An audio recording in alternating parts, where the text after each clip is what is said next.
नमस्कार विद्यार्थी मित्रांनो, स्वागत आहे तुमच्या माझ्या युट्यूब चॅनल ज्ञान गंगोत्रीवर. मी तुमचा मित्र अंकित. मित्रांनो, आज आपण बघणार आहोत हृदयाबद्दल माहिती. ऍक्च्युअली ब्लड सर्क्युलेशन सिस्टम याचाच भाग असणारा आपला हार्ट, जो आपल्या बॉडीमध्ये ऑक्सिजनेटेड रक्त पुरवतो. तर बघून घेऊ ऍक्च्युअली हार्टच्या मेकॅनिझम कशा प्रकारे काम करीत असतो. तर तुमच्या समोर चित्र दिसत आहे, त्याच्यामध्ये एक हार्टचं चित्र दिलेलं आहे. त्याचे वेगवेगळे भाग दिलेले ते आपण नंतर बघू. पहिले आपण हार्टबद्दल थोडी बेसिक इन्फॉर्मेशन जाणून घेऊ, म्हणजे आपल्याला बाकी गोष्टी समजायला सोप्या जातील. तर बघा, मानवी हृदयाला एक अनैच्छिक पंप म्हणतात, कारण ऍक्च्युअल मध्ये मानवी हृदय हा स्वतः काम करत असतो. याच्यावर कोणत्याही म्हणजे प्रकारे आपला नियंत्रण नसतो की नाही मी आता म्हणजे हार्टला थांबवून ठेवणार आहे. पण म्हणजे याला एक अनैच्छिक पंप असं म्हणतात. ओके. दुसरा, मानवी हृदय हा स्नायुयुक्त अवयव आहे, ज्याच्यामध्ये स्वतः आकुंचन आणि प्रसरण पावण्याची क्षमता आहे. ओके. कॉन्ट्रॅक्शन अँड रिलॅक्सेशन हे हार्टमध्ये स्वतः होत असतो. यालाच आपण मायोजेनिक असं म्हणतात. मायोजेनिक हार्ट असं सुद्धा आपण याला म्हणत असतो. मानवी हृदय हा आपल्या बरगड्यांमध्ये फिक्स असतो आहे ना, फुफ्फुसामध्ये मध्यपक्षीय मिडल थोरेसिक भागात वसलेला असते. आकार साधारणपणे आपला हार्टचा जो आकार आहे तो त्रिकोणाकृती असतो. कसा असतो? त्रिकोणाकृती असतो. प्रत्येक व्यक्ती स्वतःच्या डाव्या हाताच्या मुठी एवढा, म्हणजे प्रत्येक व्यक्तीचा जी डाव्या हाताची मूठ बनणार आहे तेवढ्या आकाराचा त्याचा हृदय असतो. ओके. स्वतःच्या डाव्या हाताच्या मुठी एवढा त्याचा आकार असतो. त्याचं वजन, हार्टचं वजन साधारणपणे 360 ग्राम असतो. हा नेहमीसाठी लक्षात ठेवायचा आहे की आपल्या हार्टचं वजन किती असतो, तर 360 ग्राम हा आपल्या हार्टचा वजन असतो. एक अनैच्छिक पंप आहे हार्ट. ओके. तर बघा मित्रांनो, हार्ट हा अनैच्छिक पंप आहे. मानवी हृदयाला एकूण 4 कप्पे असतात. किती कप्पे असतात? 4 कप्पे मानवी हृदयाला असतात. 4 कप्पे असतात. ते आपण बघणार आहोत चित्राद्वारे की कशा प्रकारे 4 कप्पे असतात आणि ते कोणकोणते असतात. या 4 कप्प्यामुळे काय होतं, तर अशुद्ध आणि शुद्ध रक्त एकामेकामध्ये मिसळले जात नाही. अशुद्ध आणि शुद्ध रक्त एकामेकामध्ये मिसळले जात नाही. शीत रक्तांच्या प्राण्यांमध्ये जर बघितलं आपण तर शरीराचे तापमान वातावरणाच्या तापमानानुसार बदलते. या प्राण्यामध्ये ऑक्सिजन युक्त व अल्प ऑक्सिजन युक्त रक्त एकामेकात मिसळला जातो. यांचे हृदय 3 कप्प्यांचे बनलेले असते. 2 अलिंद आणि 1 निलय. जसा उभयचर प्राणी आहेत बेडूक, सर्पटणारे प्राणी साप, यांचे हृदय 3 कप्प्यांचे बनलेले असतात. बेडूक आहे, साप आहे. ओके. मासा जो आहे त्याचा मासाचा जो हृदय असतो, मासाचा हृदय हा 2 कप्प्यांचा असतो. 2 कप्पे असतात मासाच्या हृदयामध्ये. मासा म्हणजे फिश. ओके. बघू आपण पुढे. तर बघा, मानवी हृदयाचे 4 कप्पे असतात. त्या 4 कप्प्यांचे जर आपण भाग बघितले तर 2 हे निलय असतात. 2 निलय असतात. 2 निलय असतात आणि 2 अलिंद असतात. 2 निलय आणि 2 अलिंद असतात. ओके. तर बघा, वरचे कप्पे असतात, वरचे जे कप्पे असतात त्यांना आपण अलिंद असं म्हणतो. तर जे खालचे कप्पे असतात त्यांना आपण निलय असं म्हणतो. ओके. वरच्या कप्प्यांना अलिंद तर खालच्या कप्प्यांना निलय असं नाव दिलेलं आहे. म्हणजे काय म्हणू आपण, निलयला इंग्रजीत म्हणतात वेंट्रिकल्स आणि अलिंदला इंग्रजीत म्हणतात atrium. Ventricles and atrium. Atrium आणि वेंट्रिकल्स. ओके. तर बघा, आपला जो हार्ट आहे त्या हार्टच्या जर व्यवस्थित आपण बघितलं तर 4 कप्पे आपल्याला दिसून पडतात. किती कप्पे दिसून पडतात? 4 कप्पे दिसून पडतात. या चित्रात आपण बघून घेऊ. बघा, हा एक कप्पा दिसतोय तुम्हाला, दुसरा हा एक कप्पा दिसतोय, तिसरा हा एक कप्पा दिसतोय आणि चौथा हा एक कप्पा दिसतोय. ओके. हे 4 कप्पे आपल्या हृदयाला आहेत. त्याच्यापैकी वरचे जे 2 हे कप्पे, हा एक कप्पा आणि हा एक कप्पा, यांना काय म्हणतो आपण? यांना एंट्रियम असं नाव आहे. अलिंद असं म्हणतो. काय म्हणतो आपण यांना? अलिंद. याला उजवे अलिंद आणि याला डावे अलिंद असं म्हणू आपण. ओके. याला काय म्हणू आपण? डावे अलिंद म्हणू. डावे अलिंद. याला काय म्हणू आपण? डावे अलिंद. ओके. आता बघा, खालचे जे कप्पे आहेत तर खालच्या या कप्प्याला काय म्हणायचं? तर उजवे निलय है ना, right ventricles and left ventricles. Right ventricles, left ventricles, डावे निलय. ओके. आता बघा, इथं 2 आपल्याला शिरा दिसतात है ना, वेन्स दिसतात. तर ही वरची वेन है ना, याला ऊर्ध्व महासीर म्हणतात, तर खालची वेन याला अधो महासीर म्हणतात. म्हणजे हे सुपिरियर वेना केवा आणि याला इन्फेरियर वेना केवा असं नाव इंग्रजीत देण्यात आलेलं आहे. Superior vena cava, inferior vena cava. आता हे वेन्स आहेत. वेन्सचं काम काय आहे? आपण मागे शिकलो आहे, अशुद्ध रक्ताचा पुरवठा करणे. वेन्सचं काम काय आहे? अशुद्ध रक्ताचा पुरवठा करणे. ओके. आणि जे आर्टरी असतात त्यांचं काम काय आहे, तर शुद्ध रक्ताचा पुरवठा करणे. हे बघा आहे धमनी, है ना, ही एक धमनी दिसते आपल्याला. तर आपण बघून घेऊ की कशा प्रकारे हे जे आपण बघितलं आता की वरचे जे दोन आहेत त्यांना अलिंद म्हणू, खालचे दोन आहेत त्यांना निलय म्हणू. आपण मराठीतच शिकून घेऊ. तर याची माहिती आपण पूर्णपणे बघू की हे कशा प्रकारे वर्क करतात. ओके. तर बघा, उजव्या अलिंदामध्ये एकूण 3 रक्तवाहिन्या अशुद्ध रक्त घेऊन येतात. जे आपला उजवी है ना, राईट जे आहे, राईट ॲट्रियम जे आहे त्याच्यामध्ये 3 प्रकारचे वाहिन्या अशुद्ध रक्ताचा पुरवठा करतात. आताच मी सांगितलं तुम्हाला, वरची एक अधोमहासीर इन्फेरियर वेना केव्हा आहे, जी हृदयाच्या खालच्या भागातील, कुठली खालच्या भागातील म्हणजे डोके व हात पाय सोडून शरीरातील सर्व अशुद्ध डिऑक्सिनेटेड रक्त या महाशिरेद्वारे एकत्र केले जाते व ते उजव्या अलिंदात सोडले जाते. राईट ॲट्रियम मध्ये सोडलं जाते. ओके. आणि ही जी महाशीर आहे ती झडपांनी, आता मागे मी तुम्हाला शिकवताना सांगितले, जेव्हा आपण वेन्स बद्दल माहिती बघितली की त्यांना झडपा असतात, म्हणजे त्यांच्यामधील रक्त हा झडपांनी रक्षित केला जातो. ओके. खाली सुपेरियर वेना केव्हा, इन्फेरियर ही खालची झाली तर वरची सुपेरियर वेना केव्हा, म्हणजे हृदयाच्या वरच्या भागातील म्हणजे डोके आहे, हात आहे, यांचा जो अशुद्ध रक्त असतो या महाशिरेद्वारे एकत्रित केला जातो व अलिंदात सोडले जाते. कोणत्या अलिंदात, उजव्या अलिंदात. म्हणजे राईट जे ॲट्रियम आहे त्याच्यामध्ये पूर्णपणे अशुद्ध रक्ताचा पुरवठा होत असतो.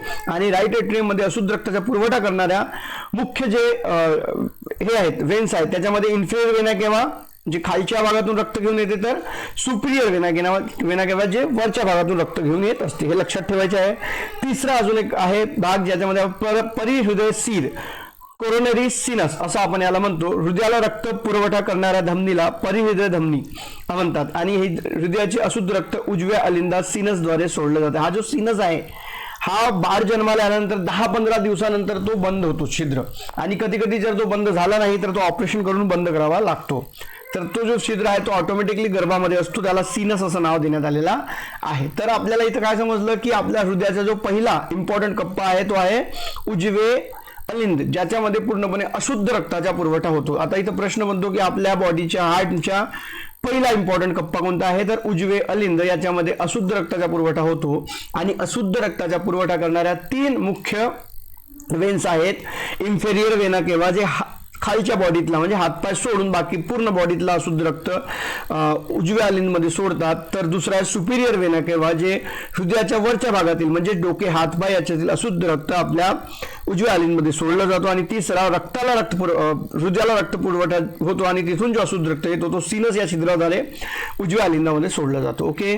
आता रक्त कुठे जमा झाला, उजव्या अलिंदमध्ये रक्त एकत्रित झालेला आहे. आता बघा, अशा प्रकारे उजव्या अलिंदात शरीरातील सर्व अशुद्ध रक्त एकत्रित केला जातो. जेव्हा उजव्या अलिंदाचे स्नायू आकुंचन पावतात, कॉन्ट्रॅक्शन करतात, तेव्हा ते रक्त उजव्या निलयात म्हणजे राईट व्हेंट्रिकल्स मध्ये सोडले जाते. कुठे सोडले जाते, राईट व्हेंट्रिकल मध्ये सोडले जाते. ओके. आणि तिथं सुद्धा झडपा असतात, त्याला टेबिशियन व्हॉल्व किंवा रक्षित केलं, थेबिशियन झडपा यांना असं म्हणतात, आणि त्यांनी ते रक्षित केलं जाते. तर सर्वात प्रथम जो पूर्णपणे रक्त जमा होतो तो उजव्या अलिंदात होतो. म्हणजे हृदयाच्या वरच्या कप्प्याला जो उजवा भाग आहे त्याला उजवा अलिंद असं म्हणतो आपण, आणि तिथं पूर्ण रक्त जमा होतो. तो रक्त अशुद्ध रक्त असतो. ओके. त्याच्या खालीच उजव्या निलय असतात. तर बघा, उजव्या अलिंदातील अशुद्ध रक्त उजव्या निलयात जाते. आणि उजव्या निलयातले रक्त फुफ्फुस भिगाग धमनी है ना, पॉल्मिनरी आर्टरीद्वारे हृदयाच्या बाहेर म्हणजे रक्त शुद्धीकरणासाठी फुफ्फुसाकडे पाठवले जाते. म्हणजे जर आपला जो हृदय आहे तर या भागातून रक्त इथं खाली येतो आणि खालून मग परत कुठे जातो, तर पल्मिनरी आर्टरीद्वारे. आता एक गोष्ट लक्षात ठेवा, हा एक प्रश्न इथं तयार होतो की आर्टरीमध्ये कोणता रक्त असतो मित्रांनो, शुद्ध रक्त असतो, आपण शिकून घेतलाय. पण एक गोष्ट लक्षात ठेवायची की जे हृदय है ना, रक्त फुफ्फुस भिगा धमनी जी आहे, फुफ्फुस भिगा म्हणजे पल्मिनरी आर्टरी, म्हणजे ही जी फुफ्फुसकडे रक्त घेऊन जाते त्याच्यामध्ये अशुद्ध रक्त असतो. आणि ती धमनी फक्त एकमेव अशी धमनी आहे जी अशुद्ध रक्ताचा पुरवठा करते फुफ्फुसांना. ओके. तर हे 2 प्रकार, इकडून आणि इकडून अशा फुफ्फुसाकडे रक्त जातो आणि रक्त तिथून शुद्ध होऊन इथं हा जन्म समजा आपले फुफ्फुस असतात त्या फुफ्फुसामध्ये रक्त जातो आणि फुफ्फुसाकडून परत तो रक्त इथं, तो रक्त कुठे येतो, इथं येतो. म्हणजे हा एक कप्पा झाला उजवे अलिंद, हा झाला उजवे निलय. उजवे निलयामधून धमनीद्वारे फुफ्फुसाकडे आणि धमनीद्वारे नंतर तो लेफ्ट आरटीएम मध्ये म्हणजे डाव्या अलिंदमध्ये रक्त जमा होत असतो. बघा आता बघा, फुफ्फुसा उजव्या निलयातील रक्त फुफ्फुस धमनी मध्ये ढकलण्यासाठी निलय काय करतात, आकुंचन पावतात. म्हणजे आपण असे म्हणू शकतो की हृदयाच्या उजव्या भागात अशुद्ध रक्त असते. बरोबर, हृदयाच्या उजव्या भागात कोणते रक्त असते, अशुद्ध. अलिंदमध्ये सुद्धा अशुद्ध आणि निलयमध्ये सुद्धा अशुद्ध. इथे झडपा असतात, 2 झडपा असतात, 3 झडपा असतात. त्या 3 झडपा याला रक्षित करतात. आकुंचन पावलं की मग हा रक्त तिकडे पाठवला जातो आणि परत तो लेफ्ट आरटीएम म्हणजे लेफ्ट अलिंद मध्ये पाठवला जातो. बघू आपण पुढे. बघा आता डावे अलिंद, जो रक्त आपण फुफ्फुसाकडे शुद्धीकरणासाठी पाठवलं ते पुन्हा हृदयात डाव्या अलिंदाद्वारे येते. कोणत्या अलिंदाद्वारे येते, डाव्या अलिंदाद्वारे. म्हणजे डाव्या अलिंदात 2 फुफ्फुसाकडून फुफ्फुस शिराद्वारे शुद्ध रक्त येते. आता काय रक्त, कोणता रक्त येतो, शुद्ध रक्त येतो. म्हणजे इथं आपण म्हणू शकतो, आता बघा इथं जर आपण अशा प्रकारे डायग्राम केली तर इथं डायग्राम मध्ये हा एक भाग झाला, हा एक भाग झाला, हा उजवा अलिंद उजवा निलय, इथं अशुद्ध रक्त आहे. मग तो धमनीद्वारे पल्मोनरी धमनीद्वारे अशुद्ध रक्त कुठं गेला, फुफ्फुसांकडे गेला. पण फुफ्फुसांकडे जेव्हा हा इथं येतो म्हणजे डाव्या अलिंदमध्ये येतो तर तो कशाद्वारे येतो, तर तो येतो पल्मिनरी वेन्सद्वारे. आता इथे एक प्रश्न तयार होतो की कोणत्या वेन्समध्ये शुद्ध रक्त असतो, तर पल्मिनरी वेन्समध्ये शुद्ध रक्त असतो. फुफ्फुस शिरामध्ये आहे ना, फुफ्फुस धमन्यामध्ये अशुद्ध रक्त असतो तर फुफ्फुस शिरामध्ये शुद्ध रक्त असतो आणि तो डाव्या अलिंदात टाकला जातो. डाव्या अलिंदात एकूण 4 फुफ्फुस शिरा येतात. किती फुफ्फुस शिरा येतात, 4 पल्मोनरी वेन्स येतात. डावे अलिंद आकुंचन पाहून त्यातील शुद्ध रक्त डाव्या निलयात येतो. म्हणजे हा जो कप्पा आहे या कप्प्यातून रक्त कुठे येईल, या कप्प्यात येईल. ओके, बघू आपण पुढे चित्राद्वारे आपण समजून घेऊ. पुढे अजून फक्त तुम्ही समजून घ्या. पुढे बघा, आता डावे निलय जे आहे जिथं रक्त आलेला आहे हा कप्पा हृदयातील सर्वात मोठा कप्पा व जाड भित्तिका असलेला कप्पा आहे. हा सर्वात मोठा चेंबर आहे कारण या कप्प्यात संपूर्ण शरीराला रक्त पोहोचण्याची क्षमता असते. जर प्रश्न आला की आपल्या हृदयाच्या 4 कप्प्यांपैकी सर्वात मोठा कप्पा कोणता, तर आपण म्हणू लेफ्ट वेंट्रिकल्स. लेफ्ट निलय म्हणजे डावा निलय हा सर्वात मोठा कप्पा असतो आणि याच्यामध्ये शुद्ध रक्त असतो. डाव्या अलिंदातून शुद्ध रक्त जेव्हा डाव्या निलयामध्ये येतो आणि तिथून तो सर्व शरीरावर पोहोचविला जातो. त्यानंतर बघा महाधमनी, एरोटा म्हणजे डाव्या निलयातून जी रक्त घेऊन जाणारी धमनी आहे त्याला आपण म्हणतो एरोटा, महाधमनी. आणि ही डाव्या निलयातून बाहेर निघते व हिच्या फांद्या म्हणजे धमन्या शरीराला शुद्ध रक्ताचा पुरवठा करतात. म्हणजे डाव्या निलयातून जो शुद्ध रक्त असतो तो पूर्ण बॉडीवर पोहोचवण्याचं काम महाधमनीचा असतो. म्हणजे आतापर्यंत काय शिकलो आपण शिकलो की आपल्या हृदयात 4 कप्पे असतात. त्या 4 कप्प्यांचे जर आपण व्यवस्थित भाग बघितले तर आपल्याला सगळ्या गोष्टी समजून येतील. आता या चित्रात आपण जर व्यवस्थित बघून घेतलं तर आपल्याला सगळ्या गोष्टी समजणार आहेत.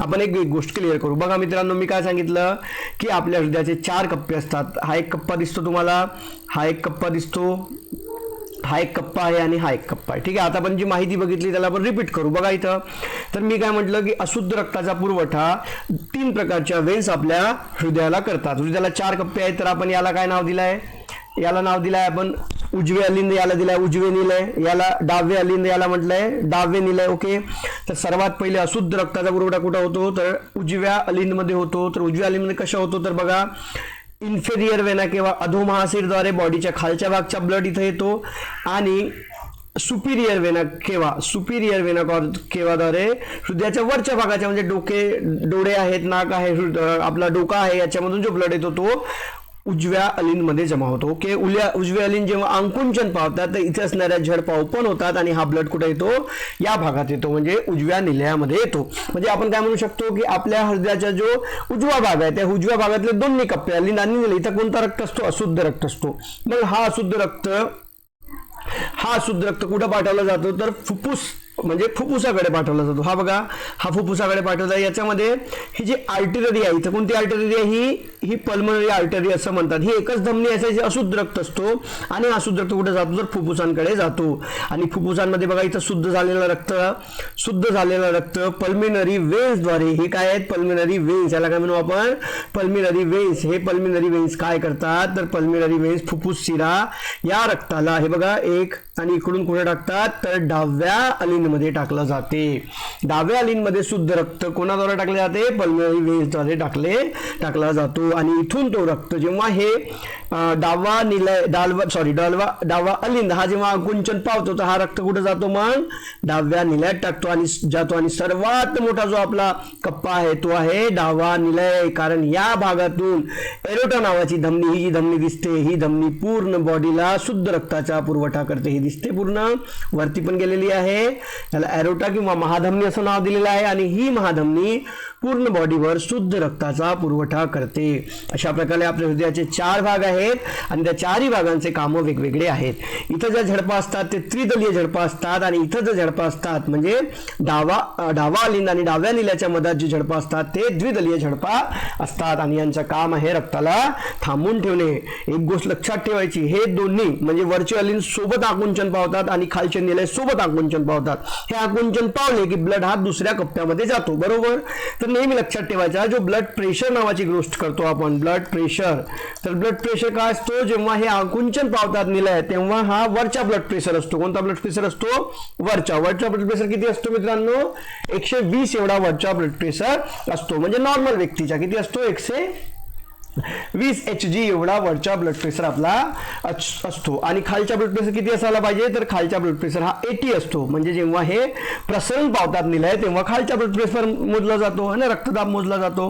हा नॉर्मल आहे, हा काय आहे नॉर्मल आहे. पण कधी कधी काही लोक म्हणतात की मला बीपी आहे, माझा बीपी वाढलेला आहे, तर याला आपण म्हणतो उच्च रक्तदाब. म्हणजे याच्यात मध्ये काय होईल की खालचा जो म्हणजे रिलॅक्सेशनचा जो रक्तदाब आहे तो 100 राहील आणि जो आकुंचन म्हणजे जेव्हा जो आकुंचन पावतात जेव्हा निलय तो रक्तदाब होतो 140 ते 160 पर्यंत जातो.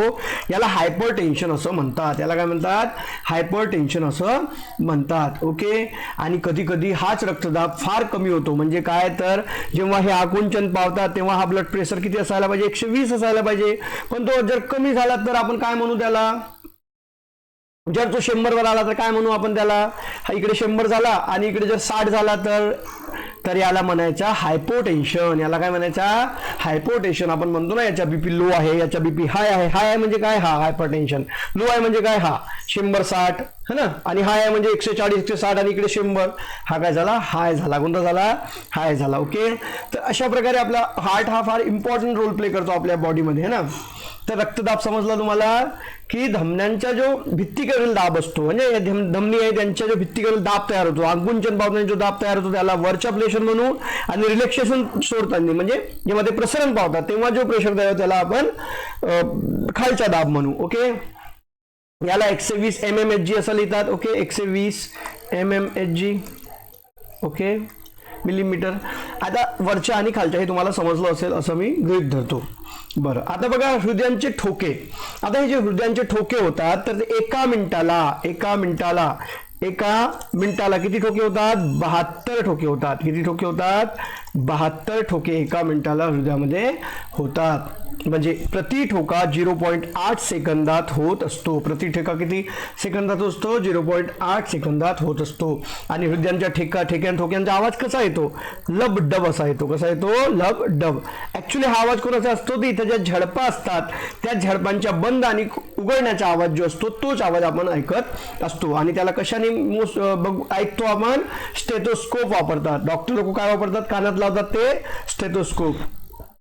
ओके. किंवा रेडियल धमनी आता हाताची मनगटी पकडतात आणि सांगतात तुमचे हृदयाचे ठोके मोजले जातात है ना. आणि फार इम्पॉर्टंट पॉईंट्स आहेत हृदयाबद्दल ते आपण नेक्स्ट व्हिडिओमध्ये बघणार आहोत की ते असे 18-19 पॉईंट आहेत जे तुमच्या कामाचे आहेत हृदयाबद्दलचे है ना. ते एकदम डिटेल माहिती असेल तर या व्हिडिओमध्ये आपण हृदयाबद्दलच माहिती बघितलेली आहे. अजून एक इम्पॉर्टंट पॉईंट आहे ते आहे नोड. आपला जो हृदय आहे तो अनैच्छिक पंप आहे. त्याच्यामध्ये एक प्रकारचा रिदम बसवलेला असतो आणि तो रिदम कसा असतो तर उजव्या अलिंदात एसए नोड असतात. उजव्या अलिंदात काय असतात एसए नोड असतात. त्याला हिग्स ऑफ बंडल असं नाव देण्यात आलेलं आहे. काय देण्यात आलेलं आहे हिग्स ऑफ बंडल असं नाव दिलेलं आहे. बंडल ऑफ हिज असं म्हणतात त्याला ना. ते बंडल ऑफ हिज जे आहे ते आपल्या इथं नोड तयार करतात. आणि तुम्ही जे पेसमेकर ऐकता की याच्या ओपन हार्ट सर्जरी झाली आणि तिथं ते स्टेन टाकलेला असते तर त्यावेळेस आपला जो हा हृदयाचा जो काम आहे तो थांबलेला असतो. त्यावेळेस ती जी स्टेन आहे ती बॉडीमध्ये टाकली जाते. ओके. तर अशा प्रकारे आपण काय शिकलो तर आपण शिकलो की हृदयाचे 4 कप्पे असतात. उजव्या कप्प्यात पूर्णपणे अशुद्ध रक्त असतो तर डाव्या कप्प्यात पूर्णपणे शुद्ध रक्त असतो. ओके, तर आपण पुढच्या व्हिडिओमध्ये हृदयाबद्दल अजून जे इम्पॉर्टंट पॉईंट्स आहेत 10-12 ते इम्पॉर्टंट पॉईंट्स बघून घेऊ. व्हिडिओ जर आवडला असेल तर व्हिडिओला लाईक करा आणि चॅनलवर जर नवीन असाल तर चॅनलला सबस्क्राईब करा. मिळूया पुढच्या व्हिडिओमध्ये. तोपर्यंत जय हिंद, जय महाराष्ट्र. Thank you for watching.